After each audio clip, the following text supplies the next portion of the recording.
한번 옆 사람한테 물어보세요. 왼편이에요? 오른편이에요? 옆 사람한테 한번 물어보세요. 왼편이에요? 오른편이에요? 왼쪽, 오른쪽. 왔다 갔다. 왔다 갔다. 네. 이랬다 저랬다. 네, 그럴 수 있습니다. 오늘 이 두 비유는 이 천국에 대한 비유인데요. 공통적인 게 있어요. 뭐가 공통적일까요? 어떤 게 공통적일까요? 다스 달란트 비유, 그러니까 달란트 비유, 그리고 양과 염소의 비유. 두 부류. 네, 두 부류가 있어요. 또 작은 자, 적은 것이라는 사이즈를 말씀하세요. 그러니까 뭐라고 말씀하시냐면은 작은 자에게도 관심을, 긍휼을, 또 적은 것에도 충성심이라고 그렇게 말할 수 있겠습니다. 자, 이 비유는 굉장히 독특한 배경에서 주어지는 비유인데요. 언제죠? 이 비유가 지금 마태복음 25장에 나오는 이 비유가 주님이 어느 타이밍이에요? 지금 주님의 사역 가운데 언제예요? 1번 시작, 2번 중간, 3번 거의 마지막. 자, 1번, 2번, 3번. 네, 3번입니다. 거의 마지막이에요. 맞습니다. 예수님이 십자가에서 돌아가시기 직전 마지막 주예요. 그게 시간적 배경입니다. 그 마지막이 오늘 어떤 의미인지 저는 여러분들에게 말씀드리고 싶습니다. 그 마지막이 그때만 마지막이 아니라 오늘 우리에게도 마지막 때인 것을 염두에 두라는 그런 배경을 우리가 마음속에 새겨 듣고 요 마지막 때라는 요 관점으로 이 책을 마태복음 25장을 읽었으면 좋겠습니다. 우리가 주목해야 할 것이 무엇입니까? 지금 이 비유는 뭐 종말론적 비유라고 하는데요. 용어가 중요한 게 아니에요. 어려운 용어 중요한 거 아닙니다. 이런 상황에서 우리가 무엇을 주목해야 되느냐? 우리가 어떤 부분을 어떤 포인트를 잡아야 되느냐겠죠. 저와 함께 말씀 좀 보겠습니다. 자, 양과 염소의 비유에서 양은 누구고 염소는 누구인가요? 양은 누구이고, 네. 저한테 오른쪽이 양이거든요. 저한테 오른쪽. 네. 여기가 양이라고 치고 저한테는 염소인데 저 이쪽으로 가겠습니다. 네, 이쪽에는 염소가 있고 여기는 양이 있습니다. 네. 자, 어떤 부류가 양의 부류고 어떤 부류가 염소의 부류일 것 같으세요? 한번 생각해 보세요. 어떤 부류가 양의 부류 같고 어떤 부류가 염소의 부류 같아요? 양의 부류는 좀 삶이 넉넉해서 풍족해서 재력도 있고 그래서 막 기부도 잘하고 고아원 같은데 막 성금 1억 쾌척하고 불우이웃도 돕고 뭐 그런 부자? 그럴 것 같으세요? 왠지 그럴 것 같지는 않다라는 느낌적 느낌. 혹시 넉넉지는 않지만 다른 사람이랑 뭘 나눌 수 있는 여력은 없어도 마음이 따뜻하고 긍휼의 마음은 있어서 나도 없지만 가능하지만 더 힘든 이웃을 돌보고 그리고 돌본다는 게 사실 너무나 보잘것없다고 생각이 되어서 얘기할 수도 없는 수준이어서 그래서 소리 없이 응원하는 그런 빈약한 존재일 것 같으세요? 어떤 느낌이세요? 왠지 부자일 것 같죠? 제가 그렇게 유도하고 있습니다. 네. 그럼 염소는 어떤 부류일 것 같으세요? 염소. 염소의 부류는 누가 보기에도 자기 걸 나눠줄 수 없는 정말 가난한 부류로 보이나요? 그러니까 다른 사람을 돌볼 여력이 하나도 없는 오히려 보살핌 받아야 할 그럴 부류로 보이나요? 아니면 나눌 수도 있고 돌볼 여력도 있는데 왠지 베풀지 않는 인색한 그런 모습, 그런 부자, 그런 부유층으로 보이나요? 왠지 후자처럼 보이죠? 제가 지금 그렇게 유도하고 있습니다. 자, 느낌상 부자 혹은 부유층이 염소 부류 같다. 혹은 양의 부류 같다. 그리고 느낌상 네, 빈약하고 뭐 그런 층이 염소 부류 같다. 혹은 양의 부류 같다.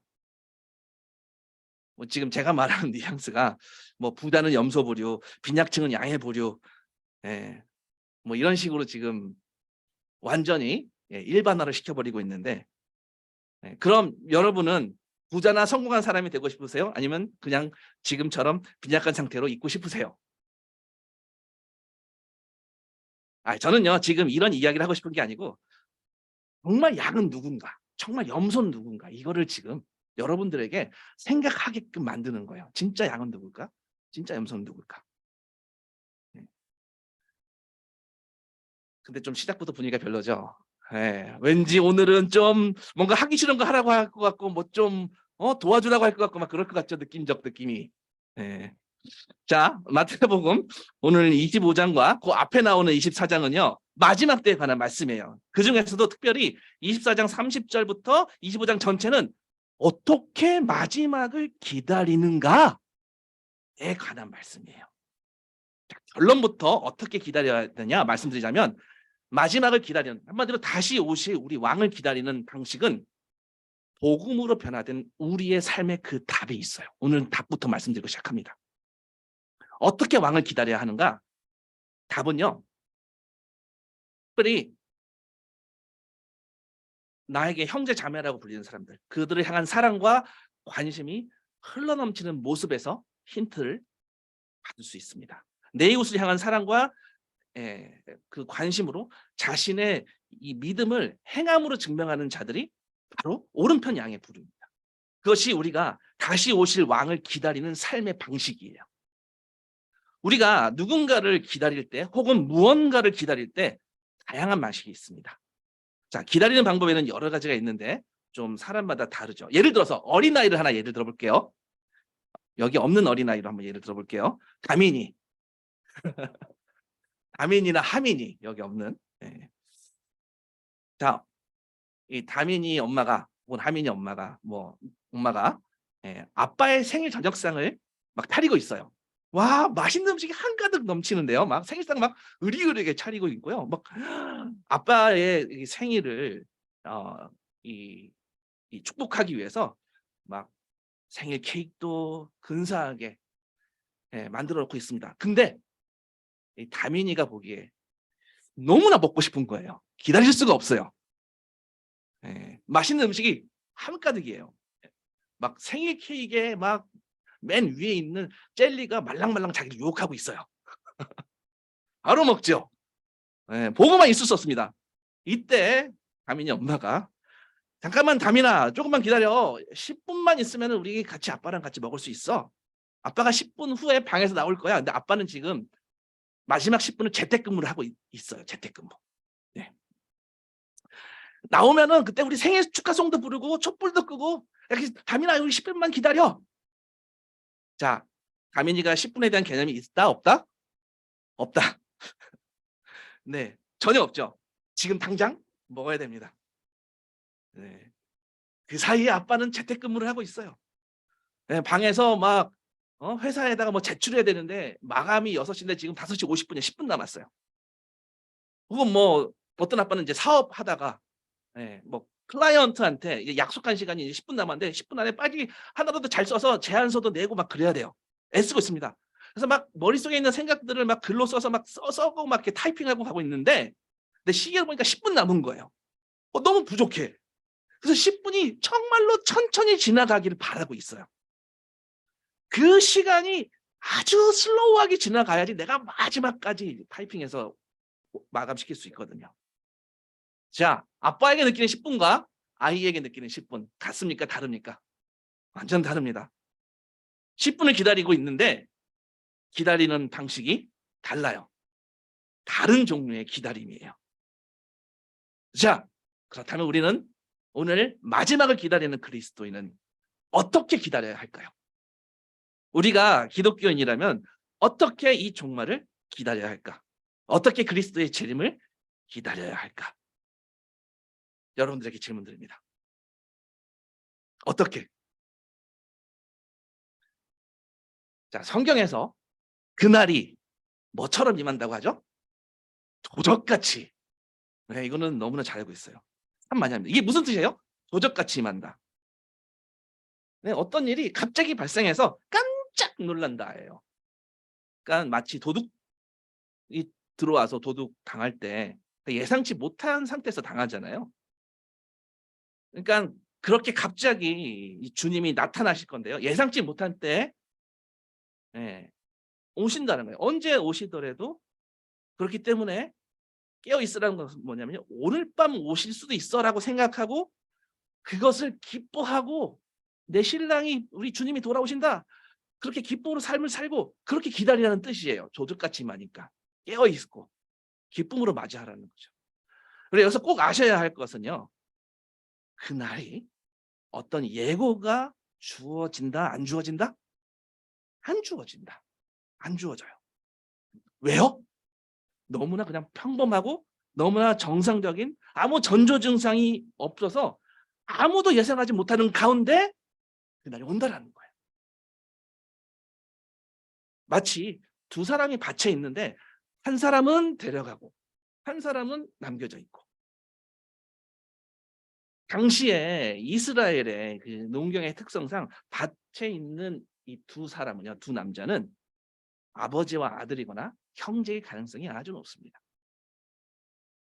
예, 매우 친밀한 관계이지만 한 명만 데려간다. 이런 충격적인 아주 깜짝 놀랄 일이 벌어진다라는 거죠. 도적같이 임한다라는 거죠. 자, 여기서 누구는 데려가고 남겨지고 그게 요점이 아니고 요점이 뭐냐면요.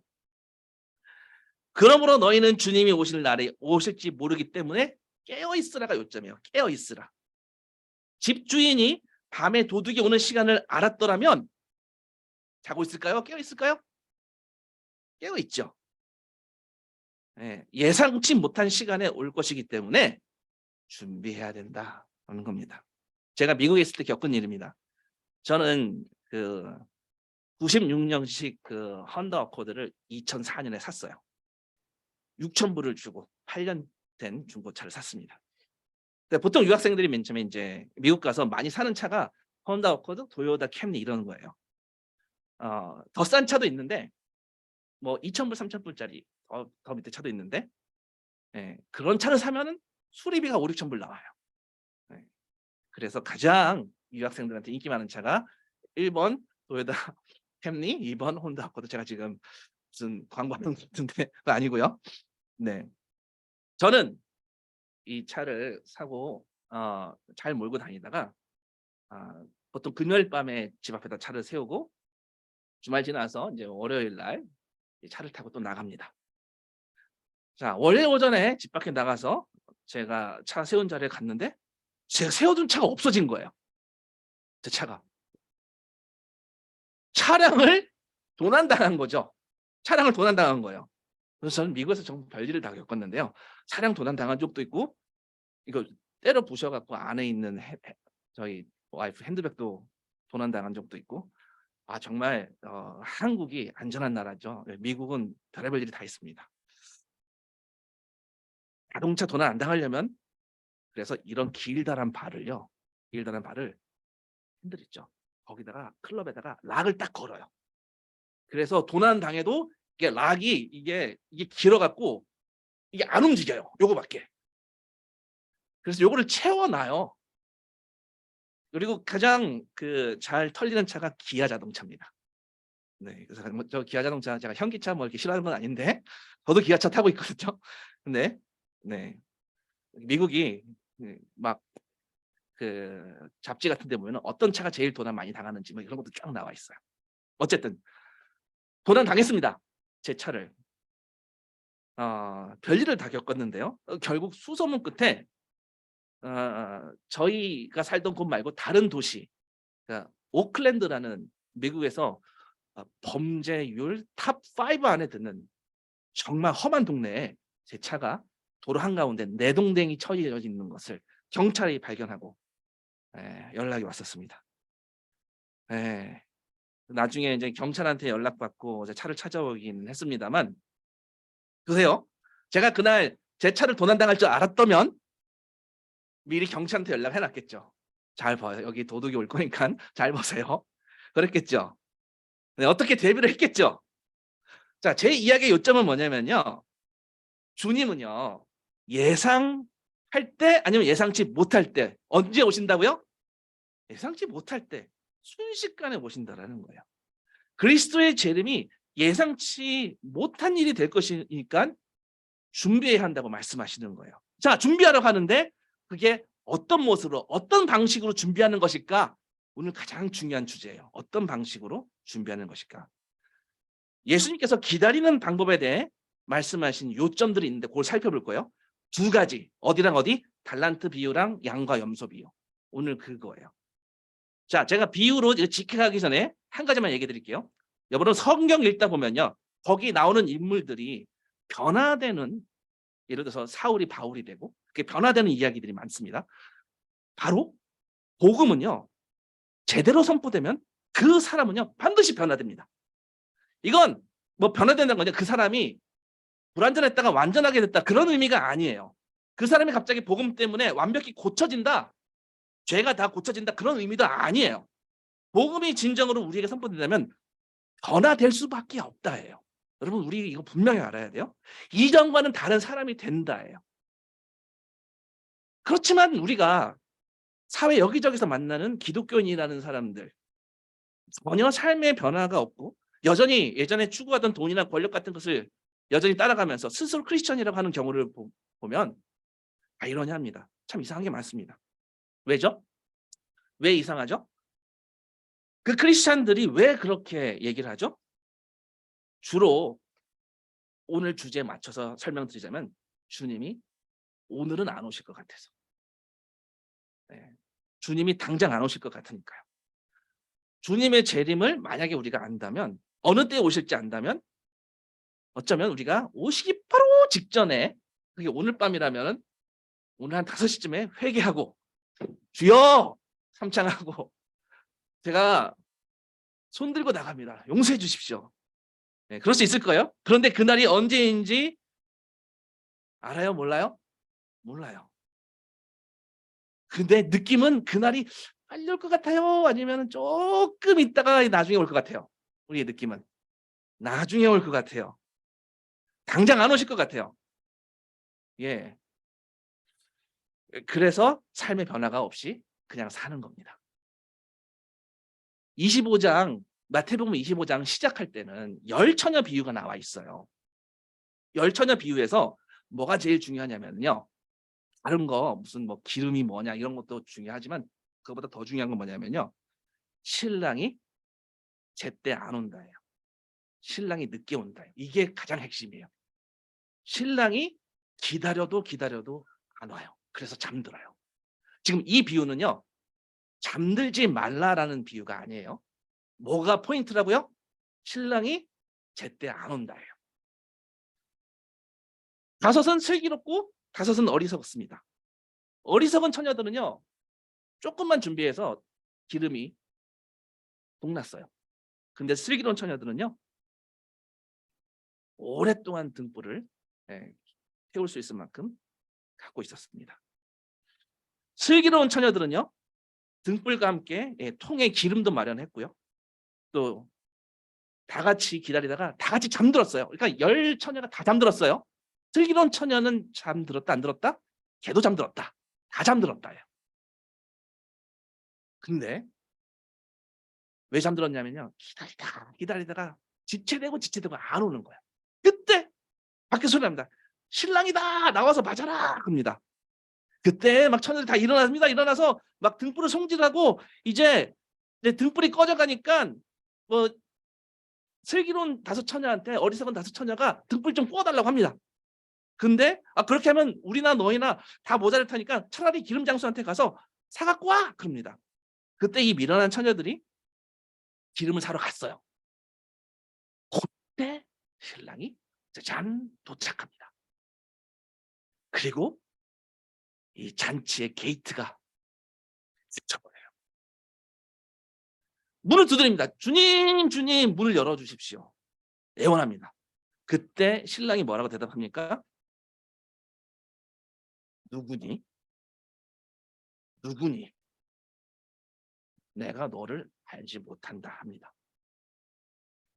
그러므로 깨어 있으라고 하는데요. 여기서 깨어 있으라는 잠자지 말라가 아니고요. 무슨 말입니까? 신랑이 지체돼서 오니까 제가 오늘 이 비유를 다 설명할 수는 없습니다. 네. 주목해야 될 것은 신랑이 오는 게 지체되고 있다는 거, 늦어지고 있다는 거. 열처녀도 다 잠들었어요. 그래서 깨어 있는 거가 우리가 생각하는 도적같이 임하니까 깨어 기다려야 된다, 그런 종류가 아니에요. 무슨 말이에요? 예수님이 다시 오시는 것을 아는 사람은요, 오시는 시간이 생각보다 많이 지연될 수 있다는 것을 반드시 알고 있어야 된다는 거예요. 얼마큼 늦어질지 안다 모른다? 모른다예요. 그래서 우리가 어떤 모습으로 기다리고 있는지가 그래서 중요한 거예요. 지금 어떤 모습으로 기다리는지. 이게 초대교회에도 큰 영향을 미쳤습니다. 예수님이 바로 오실 줄 알았거든요. 사도 요한도 요한계시록을 쓸 때까지만 해도 자기가 생전에 볼 수 있을 거라고 그런 기대를 했을 수도 있어요. 근데 사도 요한까지 다 죽었습니다. 1세기의 이 기독교인들은요, 마지막 때를 살고 그래 바로 오늘 밤 주님 오실 수 있어라는 그런 기대감을 하고 있는데, 무엇을 더 염두에 뒀어야 되냐면 오심이, 예수 그리스도의 재림이 지연되고 있다는 것을 염두하고 살았어야 됐어요. 그렇게 지연된다면 그 다음은 어떤 논리가 적용이 됩니까? 나와 계속 같이 신앙생활을 하는 사람들, 그리고 내 후대들, 다음 세대를 생각했어야 되는 거죠. 누군가를 그리스도께로 인도하고 가능한 많은 사람들을 그리스도께로 인도하는 것뿐만 아니라 이제 교회 안에 있는 사람들을 어떻게 훈련시킬 것인가에 대한 문제도 생각해야 되고, 이 사람들이 다른 사람들을 전도할 수 있도록 훈련하는 방법도 이제는 지혜를 구해야 되고, 다음 세대, 내 자녀들에게도 믿음을 전수할 수 있는 구조를, 이 믿음의 이 공동체를 어떻게 끌고 갈 것인가, 어떻게 개발해 나갈 것인가, 이런 것도 중요한 것입니다. 왜요? 지연되니까, 지체되니까. 정리하면요, 언제 오실지 모르기 때문에, 그것이 오늘 밤일 수도 있기 때문에 지금 내가 복음으로 변화된 모습이어야 하고, 동시에 딜레이 되기 때문에 또한 그 늦어지는 시점을 감안해서 우리는 교회 안에서 지속적인 훈련과 지속적인 사역과 그런 것들을 또 생각하고 있어야 한다라는 거죠. 베드로는 편지에다가 주님께 1000년은 하루 같고 또 하루가 1000년 같다라는 것을 알지 못하느냐라고 썼어요. 주님의 오심을 아는 사람들은요, 주님의 오심이 1000년 같을 수도 있고, 하루가 그 하루일 수도 있고, 그 긴 1000년이 바로 오늘 하루가 될 수도 있고, 그런 심오한 말씀을 했습니다. 주님의 오심을 아는 사람들은요, 주님의 오심이 오래 지체될 수 있으니까 그걸 감안하고 예수님을 기다리는 것입니다. 자, 이 지체되고 딜레이 되는 이 주님의 재림을 어떤 방식으로 기다려야 되냐고요. 제가 오늘 계속 던지는 질문이 이거예요. 답이 달란트 비유에 있어요. 주인의 재산을 불리도록 임명을 받은 종들처럼 기다리라는 거예요. 다시요. 어떻게요? 주인의 재산을 불리도록 임명받은 종들처럼 기다리라는 거예요. 자, 우선 달란트 비유는요, 이 전체적인 흐름상 결산의 때에 임박하는, 그러니까 주인이 맡긴 달란트를, 종들한테 맡긴 달란트를 찾으러 오는 그 시간이 임박한다라는 거죠. 근데 지연되고 있어요. 왜냐하면 이 주인이 멀리 가서 언제 돌아올지 몰라요. 주인이 맡긴 달란트를 찾아오는 시간이 오기는 오지만 길어지기 때문에 그때 이 주인의 종들이 하는 비즈니스를 보라는 거예요. 그 장사를 보라는 거예요. 이게 달란트 비유의 요지인데요. 성경에서는요, 그 달란트라는 단어가 종종 좀 헷갈리게 만들어요. 왜냐하면 달란트를 탤런트라고 생각하는 사람이 있어요. 어떤 재능. 아니에요. 달란트는 무게 단위예요. 그러니까 뭐 헬라어의 텔란톤이라는 단어랑 예, 이 달란트랑 헷갈릴 수밖에 없는데 결국 여기에 나오는 달란트는 내가 가지고 있는 탤런트, 그 재능 그런 게 아니라 그냥 무게예요, 무게. 물론 주님이 맡겨 주실 때 재능대로 5달란트, 2달란트, 1달란트 주셨어요. 자, 그래서 이 달란트가 탤런트라고 생각하면은 좀 오해하기 쉽습니다. 자, 1달란트. 우리가 잘 알고 있는 은하 1달란트는 20년어치 임금이에요. 만약 금이면. 예. 금이면. 금 1달란트가 24kg입니다. 예. 자, 지금 주님은요. 금덩어리를 지금 맡기시는 거예요. 황금 보따리죠. 예. 이게 지금 돈으로 따지자면 어마어마한 액수예요. 자, 이 금덩어리를 맡기신다면 주님은 주님을 기다리는 동안 무엇을 하죠? 이 금덩어리를 가지고 지금 여기서 주님을 기다리는 시간이 짧아요, 길어요? 긴 시간을 기다리고 있어요. 예, 25장 19절에 보면요. 오랜 뒤에 그 종들의 주인이 돌아와서라고 합니다. 오랜 뒤에. 짧은 시간이 아니에요. 오늘이 아니에요. 오랜 뒤에요. 이게 뭐 오늘 밤일 수도 있고 1000년 후일 수도 있어요. 오랜 뒤에.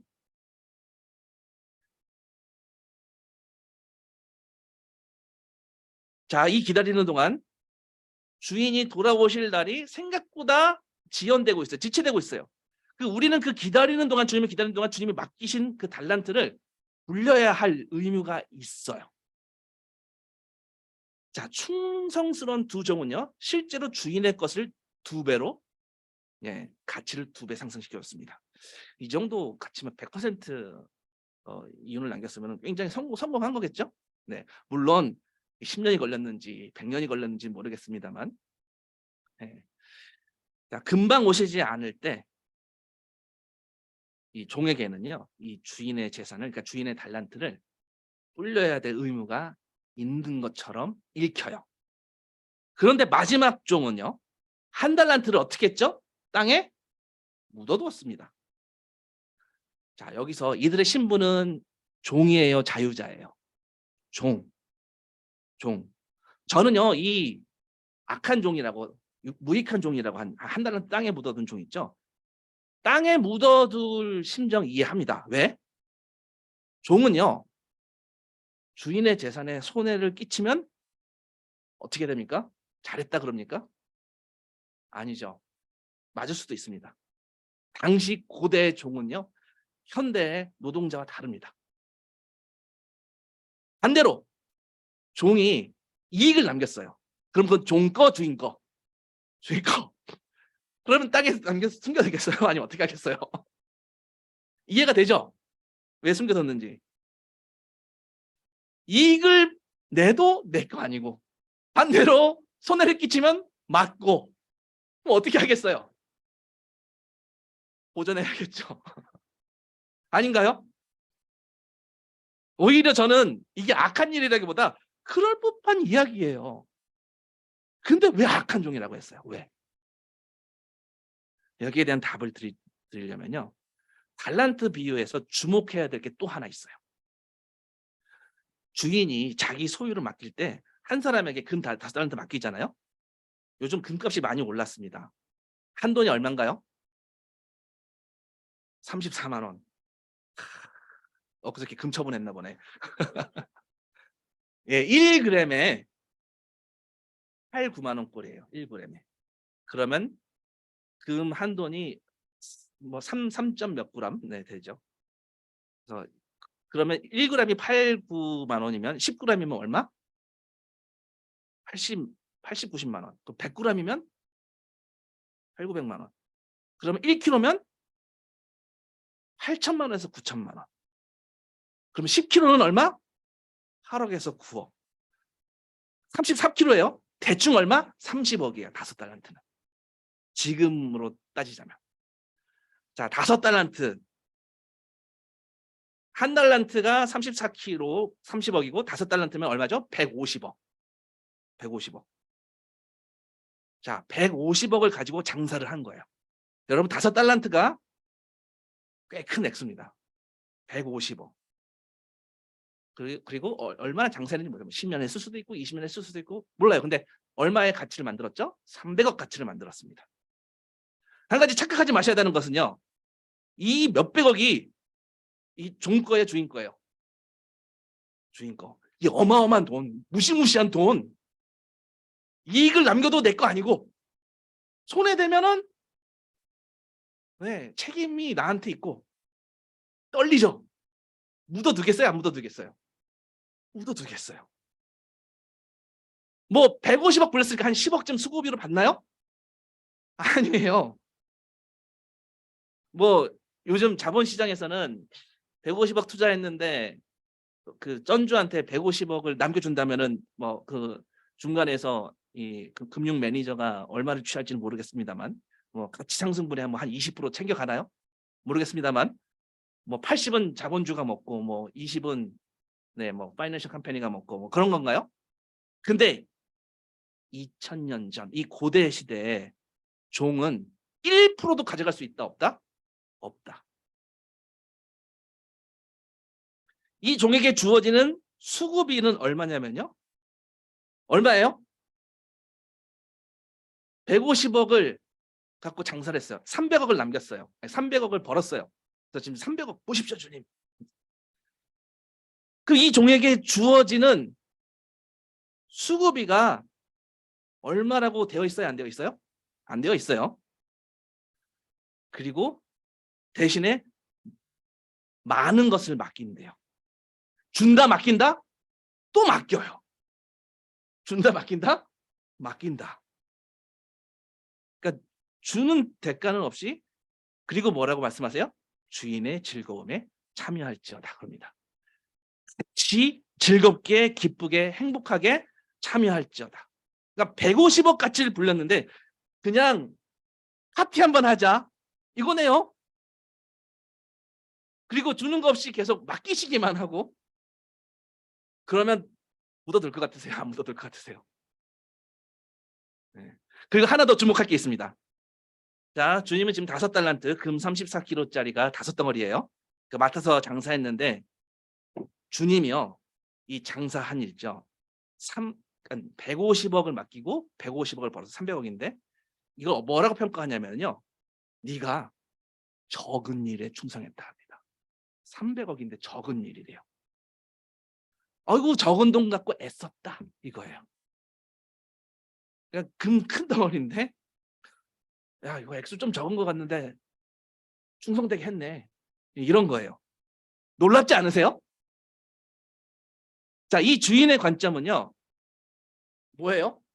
300억은 뭐 이렇게 150억은 적은 건데 장사 잘했다. 아니, 놀랍죠?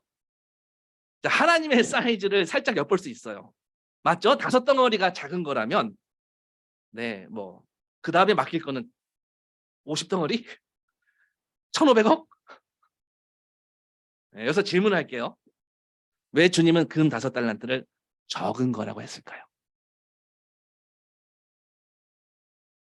그리고 수고했다고 뭘 주시는 게 아니라 주인의 기쁨에 동참하라고 했을까요? 왜? 기쁨에 동참하라는 것은 일종의 잔치를 벌린다는 걸 암시해요. 그럼 이건 어떤 잔치일 것 같으세요? 우리가 지금 마태복음 25장은 마지막 때에 관한 이야기예요. 마지막 때 주님이 크게 기뻐하시는 잔치. 이 마지막에 대해서 쓴 책이 뭐죠? 성경에서 요한계시록. 거기에 나오는 기쁨의 큰 잔치가 무엇입니까? 어린 양의 혼인 잔치. 여러분 이 잔치가 왜 기쁨이죠? 어린 양이신 예수님이 바로 우리 주님이 신부를 교회를 맞이하는 그 기쁨의 잔치예요. 성경에서 신랑은 예수님을 상징하고 신부는 누구를 상징합니까? 교회, 우리. 그럼 우리는 어떤 결론을 내릴 수 있을까요? 유추해 볼 수 있을까요? 자, 이 종은요. 기쁨에 참여하라는 이 종은요. 결국 모든 걸 다 갖고 계신 우리 왕의 신부가 되는 기쁨에 참여하라는 거예요.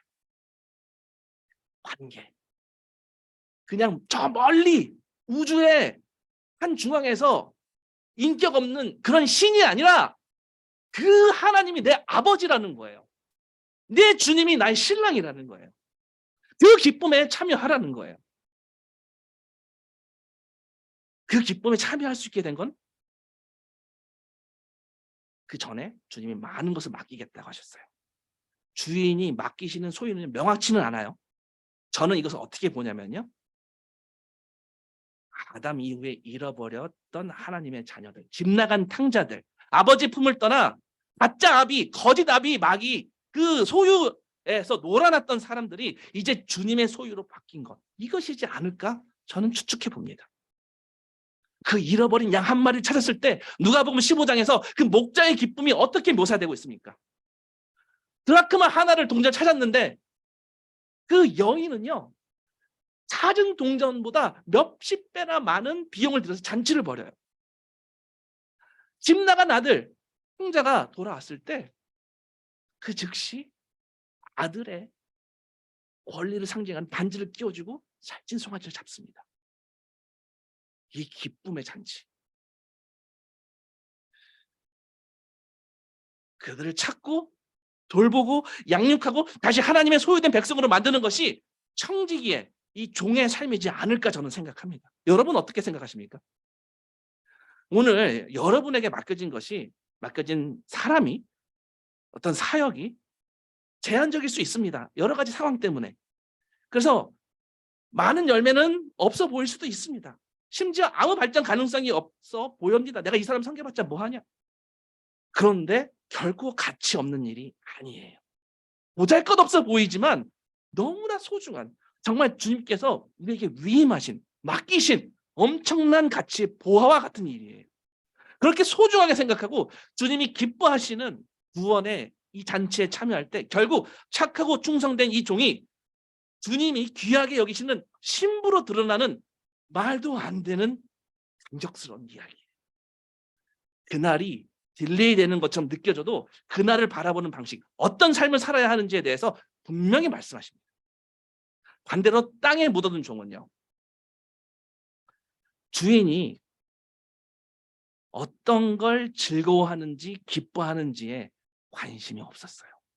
오히려 주인과 선을 긋습니다. 그리고 저 사람은 나한테 뭔가 잘해주려고 하는 것이 아니라 못했을 때 때리는 사람. 주인은 심지 않는 데서 수확을 하는, 힘은 세고 능력은 있지만 마치 폭군처럼 심지 않는 데서 열배를 거두려는, 잘못 보이면 저 사람한테 내가 나한테 화가 임할 수 있는 엄한 왕, 강팍한 왕으로 묘사해요. 씨도 안 뿌리고 거두기만 하기 때문에 늘 거리를 두어야 되고 어쩌면 나한테 안 좋은 것만 계속 줄 수도 있는, 책임만 내가 져야 될 수 있는 그런 분으로 묘사합니다. 이게 적당히 믿는 크리스찬의 전형적인 모습이에요. 주님이 있는 건 아는데 너무 빠지면 안 좋은 것 같고, 천국은 가야겠는데 그리스도의 삶은 너무 불편하고, 이러지도 저러지도 못하고 차지도 더럽지도 않고 그냥 땅속에 묻어드는, 적극적인 참여도 안 하고 그렇다고 아예 떠나지도 않고, 혹시 이게 오늘 나의 모습이지는 않는가 돌아보자라는 거예요. 출석 도장만 교회 찍는 게 아닌가. 그럼 한 달란트를 땅에 묻어둔 악한 종, 무익한 종이나 불리게 될 것이라는 거예요. 이 불행이 어디에서 시작됐습니까? 이 악한 종이 갖고 있는 관점에서 시작이 됐어요. 그러니까 하나님이 엄한 분이야, 까다로운 분이야, 잘못 보이면 나한테 어떤 화가 임할지 몰라, 이렇게 생각한 것이 불행의 시작이었어요. 하나님을 크게 오해했습니다. 하나님은 거룩하신 분 맞아요. 한없이 의로우시고 악을 1도 허용하지 않는 가장 공의로우신, 가장 정의로우신 왕입니다. 그런데 그 왕이 저 멀리 우주의 어떤 빛나는 곳에서 나와 거리 두고 다스리시는 비인격적인 신이 아니라 나를 위해 모든 걸 다 희생해서 신을 다 바쳐서 십자가에 다 들여서 그렇게 사랑하는 아버지라는 분입니다. 이 아버지는요, 우리를 복을 주시기를 원하시고, 우리를 지키시기를 원하시고, 은혜 베푸시기를 원하시고, 최고의 평안을 샬롬을, 우리가 항상 축도할 때 이 아론의 축도를 하잖아요. 이런 분이세요. 그게 내 아버지라는 거예요. 이 악한 종은요, 하나님의 능력과 전능과 이런 건 다 인정했지만 나와 관계없는 무정한 폭군으로 본 거예요. 그렇게 하나님을 바라보지 않고 사실은요, 외면한 거예요. 안 오시니까. 곧 오신다고 하고 계속 안 오시고 계속 딜레이 되니까 얼굴을 돌렸습니다. 여러분은 어떻게 기다리시기를 원하십니까? 주님은 지체하고 딜레이 되고 있으십니다. 다시 안 오실 것처럼 이 세상 바라보면요, 주님이 오실까? 네, 의심스럽습니다. 어떻게 이런 상황에서 어떤 방식으로 주님을 기다리시겠냐는 거예요. 그 해답이 또 양과 염소의 비유에 나와 있어요. 여러분, 양과 염소의 비유에서 크게 착각할 수 있는 것이 무엇인지를 미리 못 박아놓고 시작하겠습니다. 자, 뭐가 오해가 될 수 있냐면요, 마지막 날에 우리의 평가가 이 주님 앞에서의 어떤 가난한 사람들에게 내가 얼마나 선대했는지, 내가 무슨 급식소를 운영해서 이거 내가 부지불식간에 이건 한 일이 예수님을 위해 했다, 가난한 사람들에게 관대했다, 이것은 예수님께 한 것이다, 그렇기 때문에 나는 주님께 한 것이다, 그렇기 때문에 나는 영원한 생명이 주어질 것이다. 큰 착각입니다. 아주 큰 착각입니다.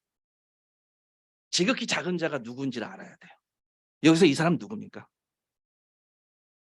지금요, 예수님은요, 마태복음 25장까지 오는데 모든 말씀이 다 십자가로 전속력으로 달려가고 있어요. 마지막 때를 향해 치닫고 있어요. 이 한 방향성인데 이 비유는요, 좀 방향이 달라 보여요. 얼핏 보기에. 왜 달라 보이죠? 지금 십자가로 달려가는 길과 마지막 때로 달려가는 길과 상관없어 보입니다. 과연 상관없을까요? 아니요. 왜냐면요, 십자가로 복음으로 삶이 변화가 되어서 자신도 모를 정도로 사랑을 베풀고 섬기는 그런 변화된 그리스도인을 주님 오른편 양으로 말씀하시는 거예요. 오늘 본문에 지극히 작은 자에게 한 것이 나에게 한 것이다.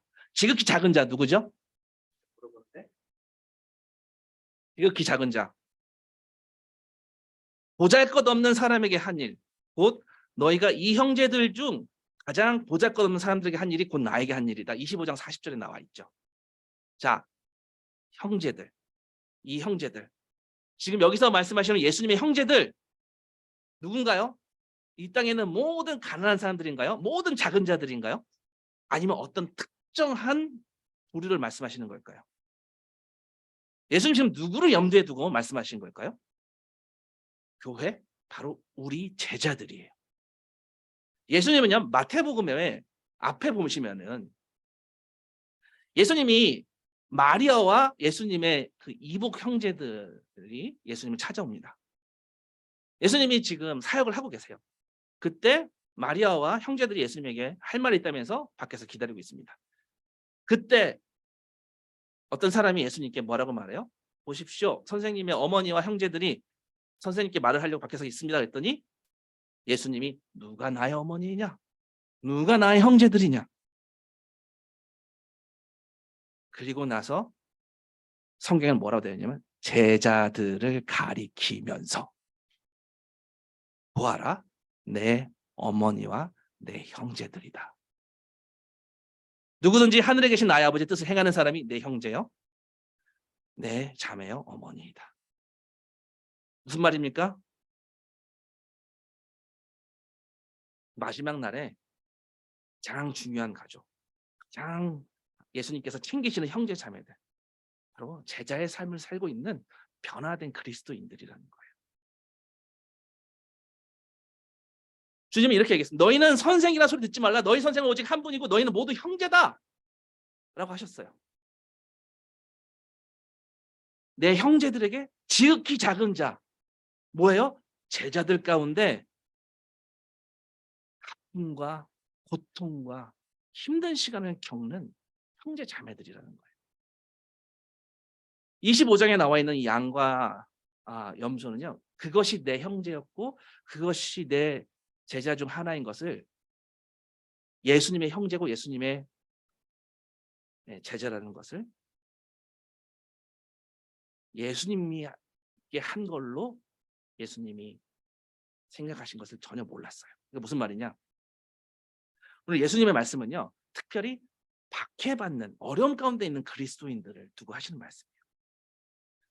예수님은요, 많은 박해가 일어날 것이다 라고 말씀하셨어요. 사람도 그런 얘기합니다. 지난 150년 동안 당했던 기독교의 박해가 그 전에 1800년 동안 있었던 순교보다 훨씬 더 많은 순교가 일어났다라고 합니다. 왜죠? 제자가 되기 위해 엄청난 코스트를 치렀어요. 제자가 되는 삶의 그 대가가 무엇인지 톡톡히 치렀다라는 거죠. 예수님은요, 그런 사람들을 돌보는 것,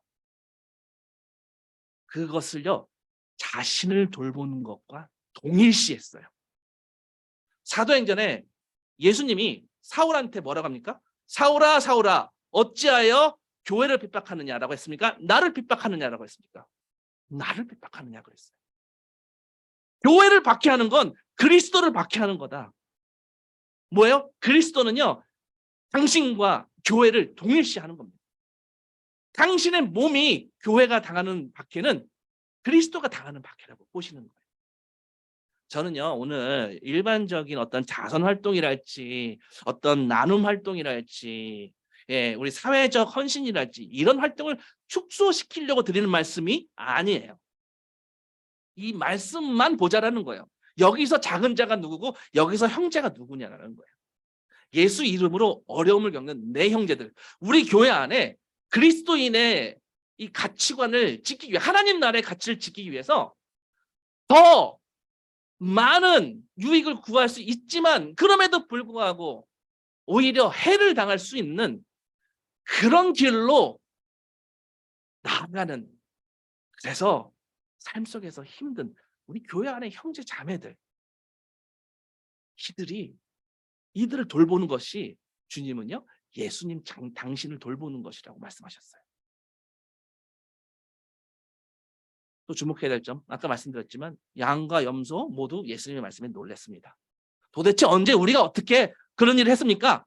우리 언제 그런 안 했는데요? 그걸 놀랐습니다. 염소는요, 염소의 부류는요, 그 부류가 예수님을 천대했고 멸시했고 외면했다라고 생각했다, 안 했다? 안 했어요. 그것이 그들이 놀란 점. 뭐예요? 예수님이 자신의 양들에게 하는 것을 자신처럼 생각한다는 거죠. 그래서 예수님은요, 우리와 동일시십니다. 그래서 우리가 다른 그리스도인들에게 하는 일은 예수님께 하는 일로 받으세요.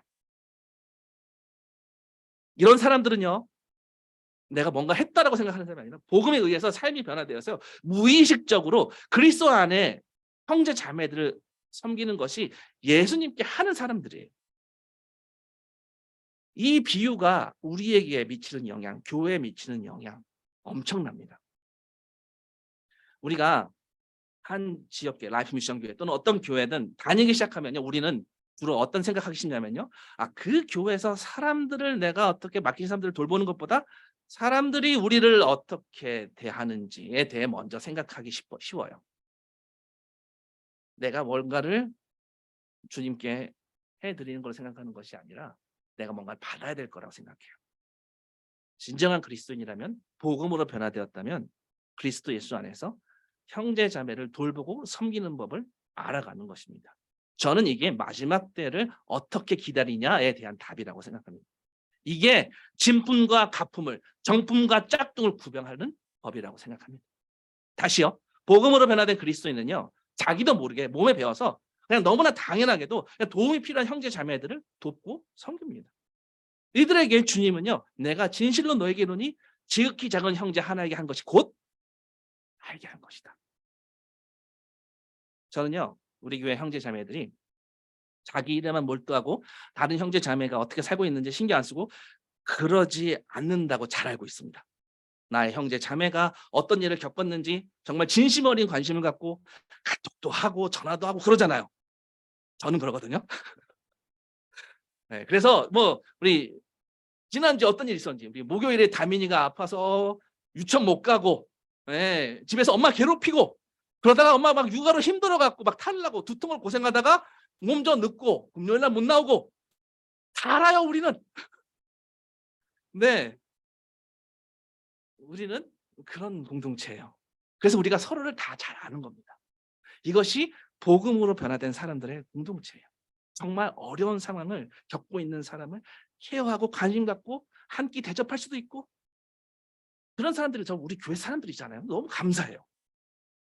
경제적인 어려움을 겪고 있는 형제에게 조금이라도 흘릴 수 있고, 사업에 어려움을 겪고 있는 가정이 있다면 그 형제 자매들을 돕기 위해서 기도도 하고 연락도 하고 많아요. 앞으로 저 더 많아질 거라고 생각합니다.